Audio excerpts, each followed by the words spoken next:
Selamat siang, kita bertemu kembali, kita belajar materi biologi. Materi kali ini adalah alat-alat indera, ya, alat-alat indera di sini. Pertama kita belajar mata, ya, kita belajar mata.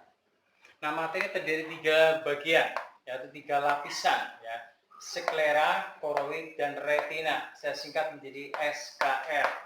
Sklera itu lapisan paling luar pada mata, ini ujungnya adalah kornea. Kemudian yang kedua koroid. Nah, pada koroid terdapat iris dan pupil. Iris ini yang mewarnai mata.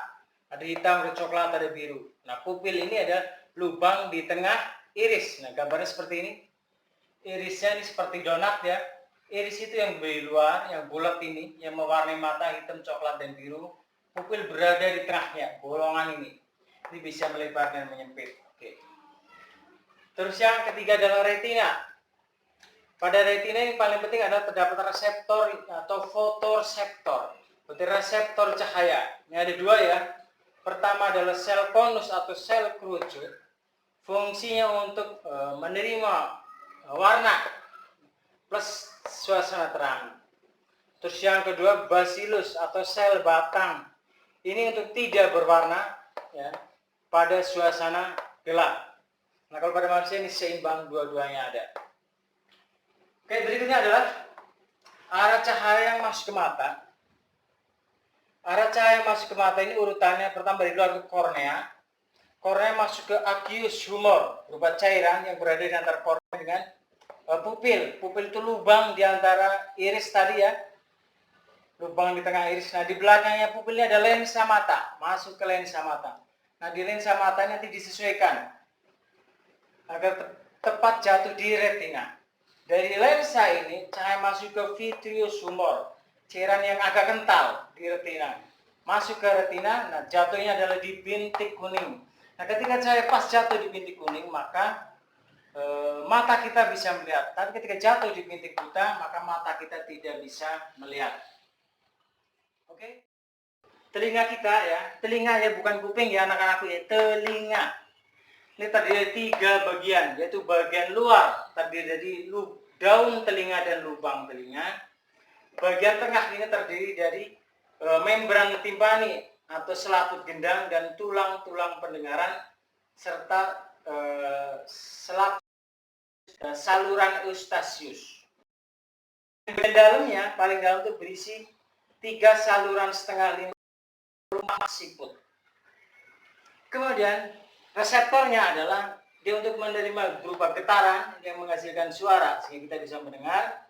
Yang kedua adalah untuk keseimbangan. Nah, keseimbangan ini terdapat pada organ 3 saluran setengah lingkaran. Ini keseimbangan pada telinga kita. Kemudian arah getarannya adalah pertama dari daun telinga dikumpulkan, masuk ke liang telinga, lubang telinga. Dari lubang telinga diterima oleh membran timpani, sehingga membran timpani atau gendang timpani bergetar. Nah, getaran ini teruskan ke dalam tulang-tulang pendengaran. Ada 3 tulang pendengaran, itu martil, landasan, dan sanggurdi. Nah, yang terakhir dimasuk ke rumah siput. Dari rumah siput ini nanti ada saluran atau ada saraf-saraf pendengaran yang menyalurkan getaran sinyal-sinyal ke otak, sehingga kita bisa mendengar. Indra ketiga adalah lidah. Ini rangsangannya berupa kimia. Sehingga reseptor yang diperlukan adalah reseptor kimia. Nanti di ujung-ujung lidah ini ada, di permukaan lidah ini ada saraf perasa berupa papila atau tonjolan-tonjolan. Nah, daerah rasanya ada seperti ini. Ini adalah daerah rasa. Lidah bagian depan untuk switch rasa manis.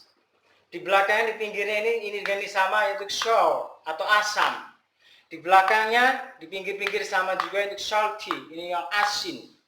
Nah, yang paling belakang adalah untuk daerah rasa yang pahit atau bitter, with pahit. Oke. Berikutnya yang keempat adalah indera hidung. Ya. Hidung ini rangsangan berupa kimia. Ini berupa gas yang berada di udara, kemudian masuk ke rongga hidung, dilarutkan oleh selaput lendir. Nah, nanti selaput lendir diteruskan ke saraf olfaktori atau saraf pembau, kemudian diteruskan ke otak sehingga kita bisa membaui sesuatu. Yang terakhir adalah indera kulit.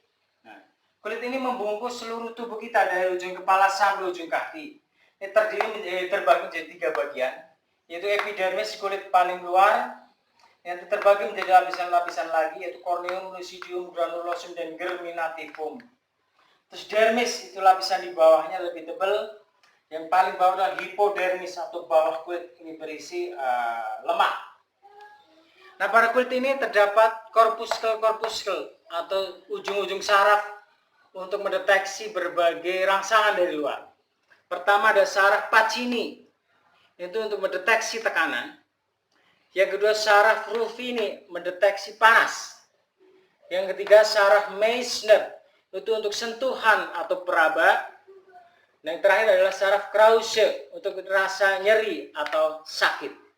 Oke, itu alat indera yang bisa kita pelajari. Ini bagian yang terpentingnya.